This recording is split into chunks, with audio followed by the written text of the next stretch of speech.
In this video, I'm going to talk about one of my favorite things to do, and that is figure feminization. So obviously we talk a lot about facial feminization and what's involved with that, but I think really powerful is figure feminization and the different techniques we can use to help feminize the body. Obviously, I'm not going to talk about the most obvious thing when it comes to the body, and that would be top surgery. We talk about that elsewhere.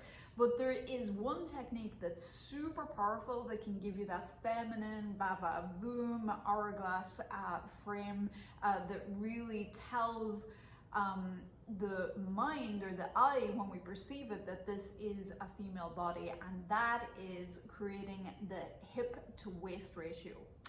So hip to waist ratio is really important. It's one of those things that we oftentimes pick up on subconsciously, and it's perceived as beautiful, oftentimes desirable, linked to maybe fertility, things like that. And basically in the female figure, what we're looking at is the ratio of how wide the waist is relative to the hips. So obviously what's preferred usually is not a straight up and down, so it's not 1-to-1 waist to hip measurements, but instead the magic number is usually 7 is what has borne out in the studies.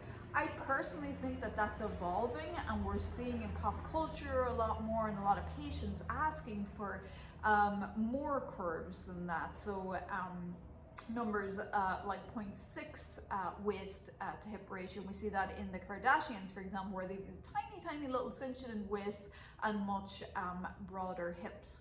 So that can really effectively be created with plastic surgery, and it's really one of my favorite types of procedures to do. Oftentimes it can be done, or in the vast majority of girls, it can be done with just the patient's own tissue. And what we're doing is we're doing liposuction to bring in that waist, to carve out that waist. And it's particularly important around the back to kind of bring in that silhouette and cinch in that waist.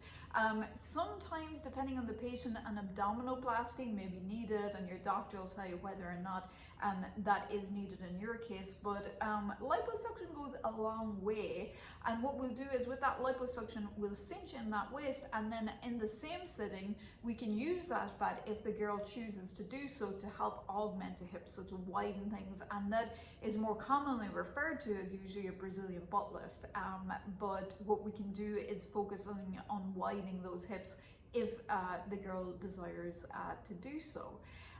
So there you have it. That's the secret. The hip to waist ratio 0.7 is usually preferred. In the majority of patients, we can help improve this ratio with just liposuction and fat grafting, like I described.